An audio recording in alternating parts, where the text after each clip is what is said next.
When I first started this YouTube channel, it was because we'd had a wider discussion in the business of the fact we were far too dependent on Instagram and we needed to have some other way of communicating with people. And so you had a choice, like we could have gone down the TikTok route, we could have gone down like the Substack route, could have found various options. But the reason I sort of thought YouTube was best is because I wanted something that really aligned with who we are as a business. And I feel like YouTube is the perfect place for kind of slower consumption of content.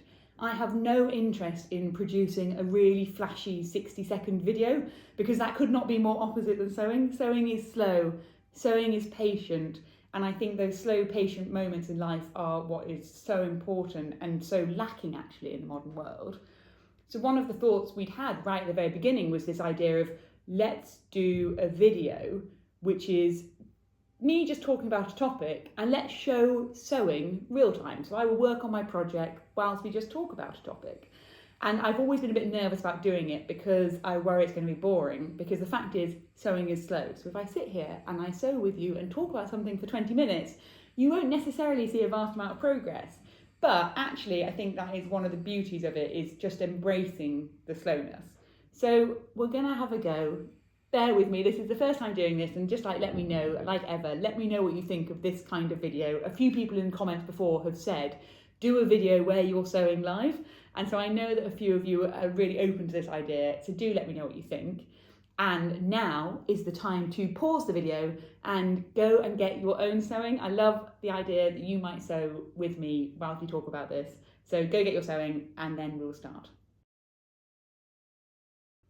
So I have written myself a little note because I want to kind of still have a topic to the video as we go through it. And this one, I really actually want to go right to the basics of why I think it's important to build in a creative craft ritual into your life, why I think it's important.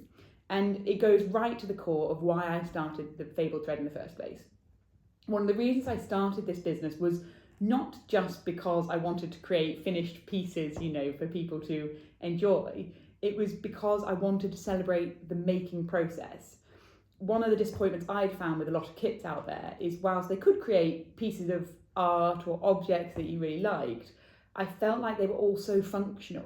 Everything arrived in a way that was in plastic bags, kind of nothing was particularly clear, the instructions were really confusing, and it didn't feel special. But for me, the process is what's so special about this whole business.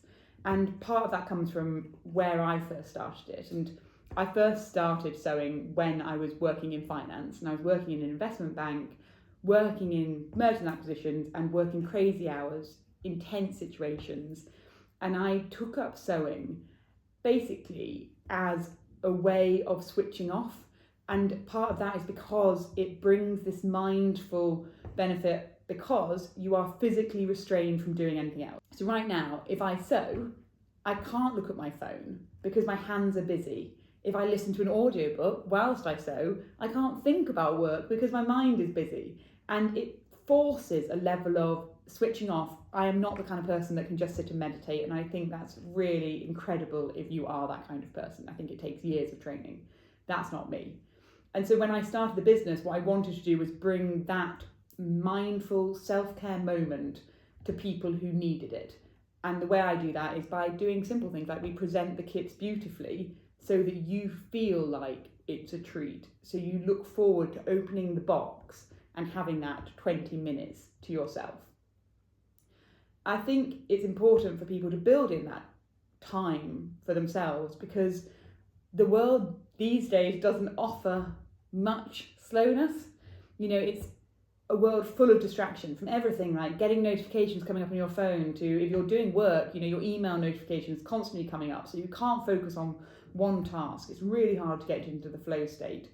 Whereas for sewing, there is something slow, it's meditative in the sense like right now, this is just repetitive line of chain stitch I'm doing. It forces you to be present because you have to pay attention to what you're doing. And it forces you to be patient. There's no immediate results you're going to get when you're sewing. And for me, it's brought me so much balance in my life. I started sewing now it's probably 7 years ago. I was working in finance before starting this business. for about 8 years, and I only started sewing in the final year of that, and I noticed such a change in myself as a person. I felt like I just slowed down, it stopped my mind racing, and to be honest, it helped stop me feeling anxious. It gave me some grounding, and it gave me something I could control when at times, you know, life felt a bit out of control because work was so dominant. I think it also helps stop you being too results orientated, and I am definitely like a results driven person. I definitely am not particularly able to do something if I don't see the outcome. I really, and that's come right back to kind of education. I went to sort of a grammar school where we were forced through so many exams. I did an obscene number of GCSEs and things, because of the fact all that they really cared about was just the results you would get. And sewing, particularly taking up a creative pursuit, helps control that, because you have to accept imperfection. You have to accept that not everything will always go to plan. So that all goes back to the very core of why I ever even started the Fabled Thread in the first place. What I think is quite challenging is this idea of, particularly because the world is also fast-paced, is the idea of building creative rituals and creative habits. And I mean, I've never read the book. I feel like everyone's heard of it, the book Atomic Habits. I haven't read it because I feel like almost I know what it's going to say, which is this idea of making small changes every day and being really disciplined about it actually helps you make a change in the long run in your life. And I think with something like sewing, or even more so, actually starting your own creative pursuit, I think it's actually remarkably hard to build the habit. Building the habit of sewing every day should be treated like building the habit of exercising. It's those things, you know, people always say things like, if you want to go for a run or something, leave your gym clothes out the night before so that in the morning you've removed a barrier to going out and doing it. And I think that sewing is no different. If you want to build a creative habit like sewing or like collage or like drawing or anything, you have to make it easy for yourself. So make your materials lovely, make your setting really nice, keep things in an organised manner so that you feel like I can go into my safe space for 20 minutes and I will have time to make. Treat it like exercise. Because actually, when you do make the time for some kind of creativity, it is always worth it. And I say that as someone who, you know, this is my job, this is my life. I do sewing and I have a creative business, and even I still some evenings sit down at the end of the day, watch TV and feel like it is too hard to reach over to the side table and pick up my sewing. I feel like it's just easier to sit on Instagram and watch videos of dogs. And it's this sort of madness of, if I'm struggling and this is something I live and breathe, of course other people struggle too. Like, don't be hard on yourself if you feel like, oh, I should be doing that. It shouldn't be a chore. But equally, you should bear in mind the fact that you will always feel better if you have picked up your sewing. I think one of the reasons it's important to have some kind of creative discipline about it is because I genuinely think you never regret it. It's the same way people always say, you know, you never regret going to the gym. You only regret not doing it. I actually do feel that too. If I've had one of those evenings where I've felt like, oh, I can't be bothered to sew tonight, I go to bed not feeling as relaxed as I would do if I had actually taken the time. And so what I've started doing is I've started kind of building myself like a bit of like a creative ritual. It sounds like really a kind of mind, it's subtle changes. So certain things, like I try and get in at least half an hour of sewing a day. And in my sitting room, I have like a particular seat that I sit in when I sew at home. It has a really good light over the top of it. So the light is one of these direct ones, so it gives me a sort of daylight bulb, good for your eyes. Definitely recommend getting one of those. But then what I'll do is I will pour myself a drink of some kind of like, maybe like a little, like a glass of wine or some kind of, I don't know, like elderflower, sparkling water, something that just feels a little bit special. Get myself a little snack, maybe a little bowl of crisps, something like that. And then I put on some music. I am a little bit obsessed with the album Indian Ocean by Frazee Ford. My husband Harry tells me I'm overly obsessed with that one album. But I put on some music and light a candle. It's almost like running yourself a bath. And then I sit and I do feel this sudden moment of like the weight of the world being lifted. And it resets my mind and it enables me to just kind of calm down and then go into the evening in a different mindset. And usually for me, it's sort of about 6:30 or something when I get home from the studio.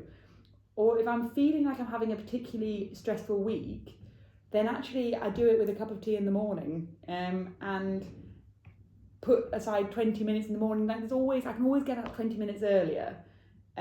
Put aside 20 minutes in the morning, and just with my cup of tea in the morning, just do a single strand of thread, do a single bit of stitching.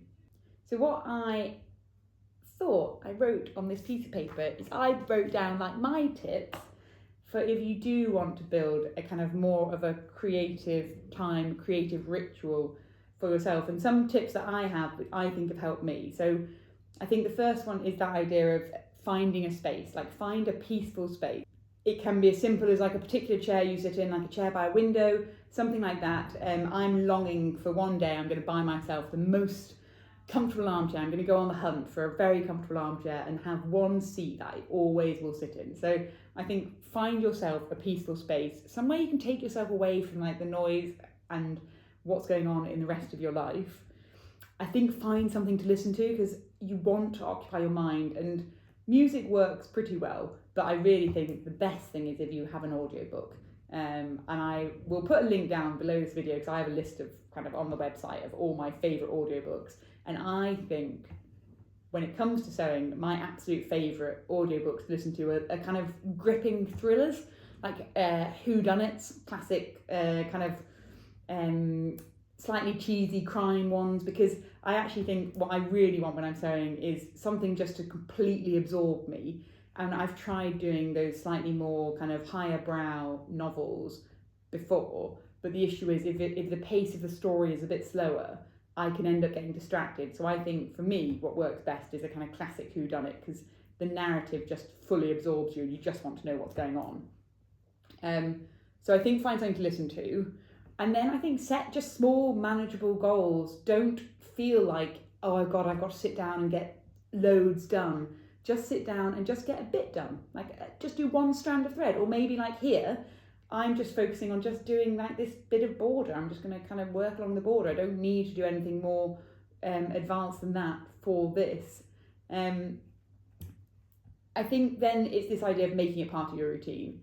Being disciplined in the style of the book Atomic Habits. Be disciplined and say something like, for 20 days, I am going to spend 20 minutes sewing. And just build into your habit. Appreciate it's not going to feel easy to build it into your habit. There's nothing wrong with the fact it might not feel easy to build in. And then after 20 days, you probably actually find that it does become part of your routine. You can't quite imagine what you used to do when you watch TV, or you can't quite imagine how your morning used to be without this as part of your routine. Then I do think it's important to embrace the process. And one of the things which I think shocks some people about our kits is particularly certain ones like our tapestry kits, like sewing, embroidery is quite quick. But one of the things that shocks people a lot about our kind of tapestry kits is they can take up to a year to finish a design. You really have to embrace the process if you're working on something like that, because it does take time. So that's kind of one of the things, is don't expect it to be quick, allow it to be slow, and enjoy the fact it's slow. Enjoy the fact you don't have to worry about what project you're working on next. And then the final thing I do think is this idea of prioritise it like it's self-care. You know, prioritise it as if this is like going for a run, this is like doing meditation, this is like that time when you get to cook yourself a meal. It's sort of part of what makes you healthy and happy. Sewing is part of your routine, and I think that's really important to embrace in it all as well. And the one time that I really feel like I've seen it actually recently coming into effect is after my retreat a few weeks ago. We set up a WhatsApp group at the end of the retreat, and it'd been 2 weeks since the retreat, and on Friday I sent everyone in the group a message with a picture of of this embroidery here that I'm doing that right now. I sent everyone a message saying, show me the progress on your stitching, like how have you been getting on since the retreat? And then quite a few people messaged back saying, oh, I haven't done any yet, or I haven't found the time for it.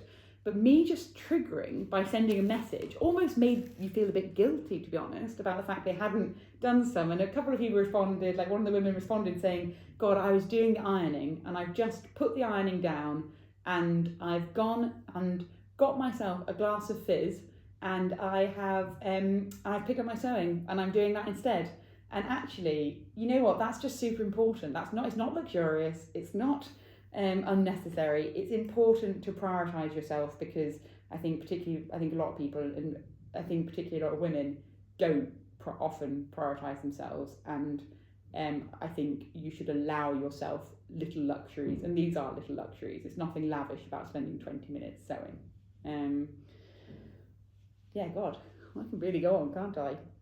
I had written the final bits I'd sort of written on that I wanted to say was also this idea of letting go of perfection, like let go of things needing to be perfect when you're doing it, because one of the issues I think a lot of people get into when they're sewing, and one of the things that blocks you from building it as like a creative routine, is the idea that it becomes stressful, like it becomes an additional pressure in itself because you don't know what you're doing, and you start something and you feel like you need to come out of your 20 minutes with something to justify the fact you spent those 20 minutes doing it. And that comes back to the idea of probably so many people are so results orientated, and just the world we live in is so results orientated, that you basically feel like you have to have something to show for every minute of your day that you're using. And any kind of creative pursuit, whether it's sewing, whether it's drawing, any time you're also exploring your own creativity for the first time, like coming up with your own designs, things are not going to work. Things are going to go wrong, and you have to learn to embrace that. And one of the things I always remember and always think when I'm sewing is this idea that my granny talked about, and my granny lives by the mantra of never unpick anything. And she is 101. She still stitches every day. She has 2 projects on the go. One that's a really challenging one that she can do for about 20 minutes a day, and one that's easy that she can do kind of for hours a day.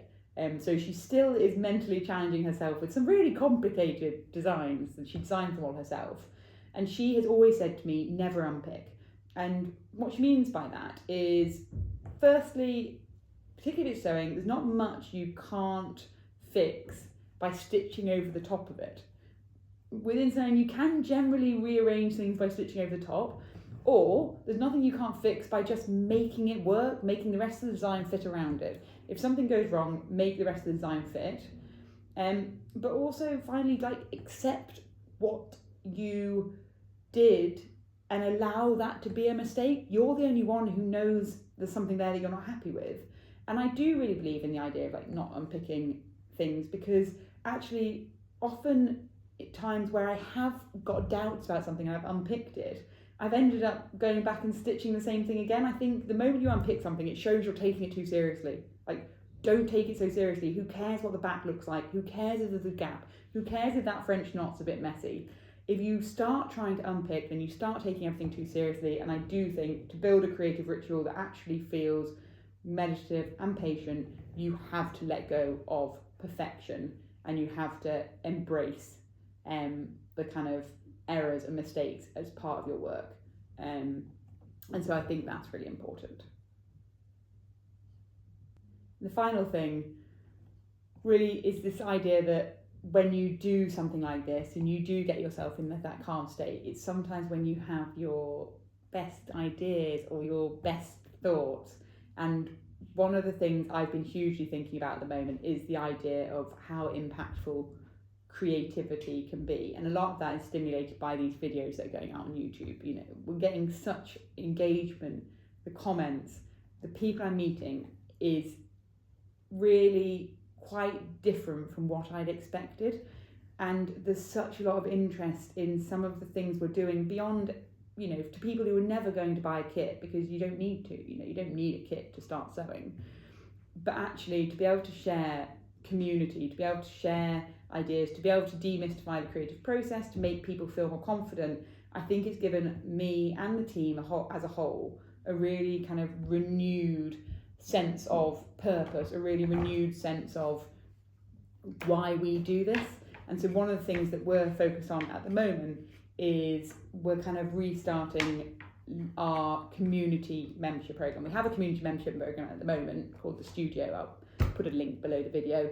And it's good, not to do it down and sound very negative immediately, but it's good. But at the moment it's really one way. Like, it's a lot of kind of, I'll write articles about things, like one like this might be an article on creative rituals, and you can read it, but you can't engage with it, you can't share comments. And what I really want to change is I want to bring the ability to help more people discover the benefit that creativity brings. And so in order to do that, we have to have the ability for people to engage with one another. And so that's what we're looking at developing at the moment. This week, and I'll talk about it more in my Studio Diaries videos, which are a little bit more about the strategy of the business. But in this week, we had a new hire started, Meg, who's our first person who's joining the team, who's actually going to be focused on working with me to build this community side of things, like help people feel a sense of there's others around who are supporting your creativity, and there's other people around who are going to hold you accountable, who, if you say you want to create something, we're going to help you make sure you get to that goal. And that's a lot of what we're doing at the moment. So we've got 150 people who are joining a trial community, and we're going to be working with them for the next 3 months to create a platform where all sorts of videos and content, this sort of stuff, can happen live. All these, so we can actually sit and we can talk about this live together, which I'd really like, because I would love to not just be sat on my own talking to the camera. I'd love to talk to someone else about this.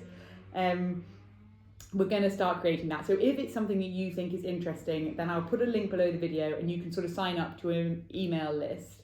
And that email list is only going to get emailed when we are closer to having something, we have something to show you. As you can imagine, I'm already pretty stretched, and therefore I don't really ever send emails, which probably isn't great business practice, but don't worry, you're not going to get bombarded. So if you're interested in potentially the idea of having more of a community side life, more of a support thing, more live stitching together, actually getting some support, then sign up to that. And the final bit, you know, in this time of this video, I have stitched, I think, a tiny bit there and about 8 of these. So that's 25 minutes, you know, it's slow. So the final thing is just, I think it's really important to celebrate the joy of the process. And I think that is the joy of life, the joy of everything, is celebrate the joy of the process. And I'm hoping through this video, you maybe enjoyed the conversation, but also it's quite nice to show you what I'm working on. I hope you got some stitching done too. Let me know what you think of this kind of video. I'll end it because I don't want to go on too long, and I do always worry about making the videos far too long, so I don't want to go on too long. But let me know what you think. Do you like this sort of format, and do you like seeing the sewing, or do you find it a bit boring?